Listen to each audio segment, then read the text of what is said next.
Hello बच्चों, welcome to my YouTube channel. बच्चों, आज मैं आपके लिए लेकर आई हूँ क्लास 8th की इंग्लिश रीडर की chapter 14th the man who gave India wings chapter की हिंदी। तो चलिए बच्चों शुरू करें इसकी Hindi. Do you know the name of the man who gave India wings? Wings माने पंख। क्या आप जानते हैं कि वो कौन है जिन्होंने भारत को पंख दिए? इट वॉज जहांगीर रतनजी दादा भाई टाटा। ये कौन थे? जहांगीर रतनजी दादा भाई Tata. He was popularly known as JRD। वह JRD के रूप में विख्यात थे या जाने जाते थे। He was born in Paris on July 29, 1904। उनका जन्म 29 जुलाई 1904 में पेरिस में हुआ था।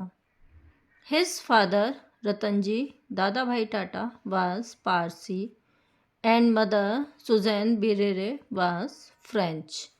उनके जो पिताजी थे रतनजी दादा भाई टाटा वो एक पारसी थे। उनकी जो माताजी थी सुजैन बिरेरे वो एक फ्रेंच थी, मतलब फ्रांस की नागरिक थी। India's childhood was spent traveling between France and India। Childhood माने बचपन। टाटा का बचपन फ्रांस और भारत के बीच यात्रा करने में बीता। स्पेंट माने बीता। Some people said in jest that he got his surname from an ancestor who stood on the shores of Bombay and waved Tata to the departing ships. Just मतलब मजाक, और सरनेम उपनाम। जैसे बच्चों लोग लगाते हैं अपने नाम के आगे कोई भी उपनाम। अब जैसे इनके नाम का आगे आगे उपनाम क्या है? टाटा। और एंसेस्टर माने पूर्वज, और शोर्स मतलब लहरें। कुछ लोग मजाक में कहते थे कि इनको जो इनका उपनाम था वो उनको इनके पूर्वजों से मिला। एंसेस्टर मतलब पूर्वज, जो कि बॉम्बे में किनारों पे जो लहरों के किनारे होते हैं वहाँ खड़े होकर जाते हुए जहाज़ों को टाटा बोलते थे। In 1924 at the age of 20 as a French citizen he was recruited into the French army. Army मतलब सेना, और रिक्रूटेड मतलब चयन होना।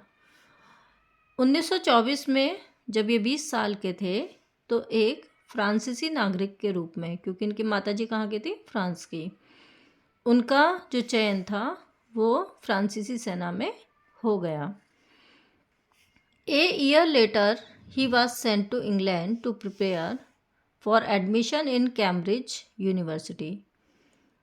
ईयर लेटर मतलब एक साल बाद वो इंग्लैंड भेजे गए। किसकी तैयारी करने के लिए? जिससे उनको कैम्ब्रिज यूनिवर्सिटी में दाखिला मिल सके। एडमिशन मतलब दाखिला। But his father Ratanji asked him to return to Bombay to work in his steel plant called the Tata steel industry. लेकिन बट माने लेकिन उनके जो पिताजी थे रतनजी, उन्होंने उनको वापस आने के लिए कहा। बॉम्बे वापस आने के लिए कहा। रिटर्न मतलब वापस। जिससे वो उनका जो स्टील का प्लांट था उसमें, जो कि टाटा स्टील इंडस्ट्री के नाम से था, उसमें वो उसको काम कर सकें, उसको संभाल सकें। His father did not consider a college degree necessary to succeed in life. Necessary मतलब आवश्यक, और सक्सीड मतलब सफल होना।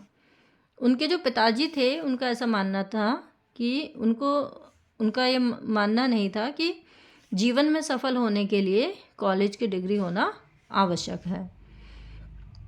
ए ईयर लेटर रतनजी डाइड। एक साल के बाद रतनजी की मृत्यु हो गई। His eldest son and heir Jehangir inherited the dictatorship of the Tata sons and board. अब ये उनके बड़े बेटे थे। एल्डेस्ट मतलब सबसे बड़े बेटे होने, और उत्तराधिकारी, हेयर मतलब उत्तराधिकारी, जहांगीर। तो उनको टाटा सन्स एंड बोर्ड की वो निर्देशक बन गए। डायरेक्टरशिप मतलब निर्देशक। JRD became India's first licensed pilot in 1929. JRD 1929 में भारत के पहले अनुज्ञा प्राप्त पायलट बने। पायलट कौन होते हैं बच्चों? जो हवाई जहाज चलाते हैं। It was JRD who gave India wings to fly in 1932. ये JRD थे जिन्होंने 1932 में भारत को उड़ने के लिए पंख दिए। JRD set up Tata aviation service. JRD ने टाटा उड़ान सेवा शुरू करी by piloting the first flight himself from Karachi to Bombay in a small aircraft. और उसकी शुरुआत उन्होंने कैसे करी? एक छोटे विमान में उन्होंने खुद उड़ान भरी कराची से लेकर बॉम्बे तक। JRD at the age of 34 was elected the chairman of Tata and Sons in 1938.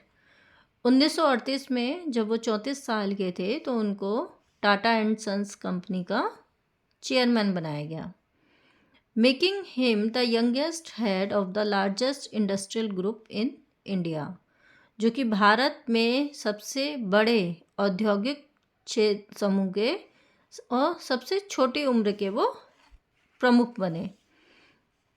In 1948 air India was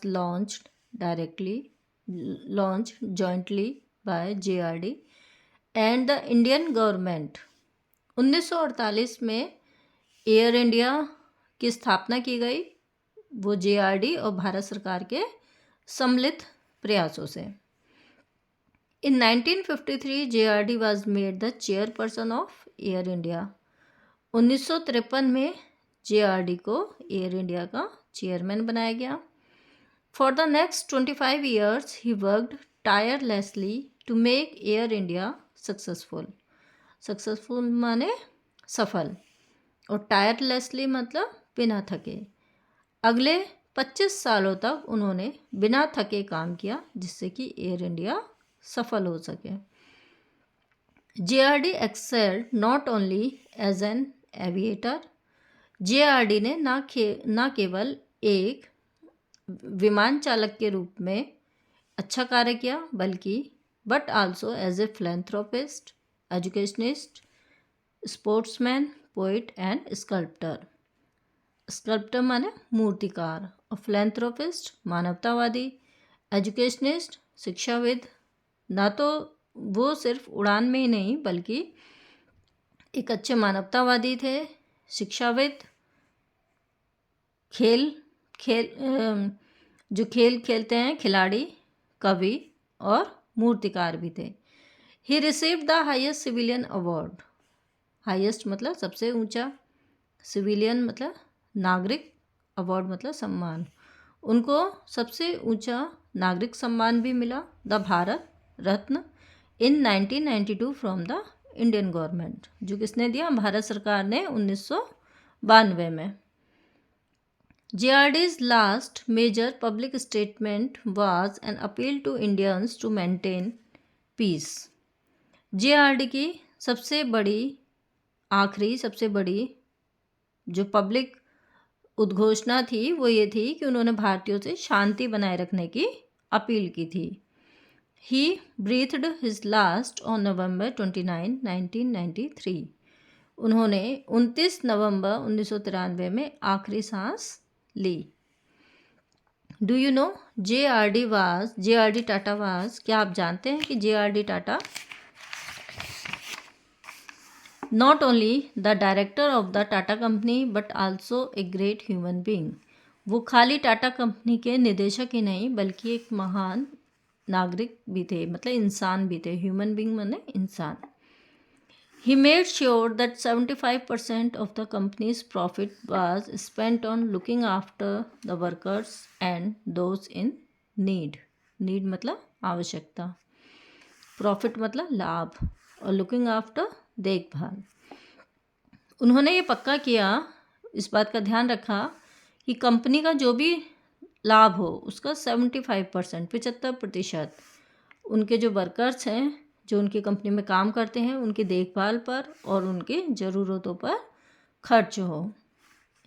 अब बच्चों देखो, ये JRD टाटा की बात है जो इन्होंने कही थी, when you work as if everything depends on you. मतलब जब भी तुम कोई काम करो तो काम को ऐसा करो कि सब कुछ जैसे तुम पर ही निर्भर है। When you pray as if everything depends on God. और जब तुम प्रार्थना करो तो प्रार्थना ऐसी करो जैसे सब कुछ भगवान के ऊपर निर्भर है। तो चलिए बच्चों, अब इसके वर्ड मीनिंग देखते हैं। उम्मीद करती हूँ आपको ये चैप्टर समझ में आ गया होगा इसकी हिंदी। एंसेस्टर पूर्वज, रिक्रूटेड भर्ती किया, एयर उत्तराधिकारी, टायरलेसली बिना थके, एक्सल्ट बहुत अच्छा किया, फिलेंथ्रोपिस्ट मानवतावादी, एजुकेशनिस्ट शिक्षाविद और स्कल्प्टर मूर्तिकार। तो बच्चों पढ़ते रहिए और मिलते हैं अगली वीडियो में। तब तक के लिए सभी को गुड बाय।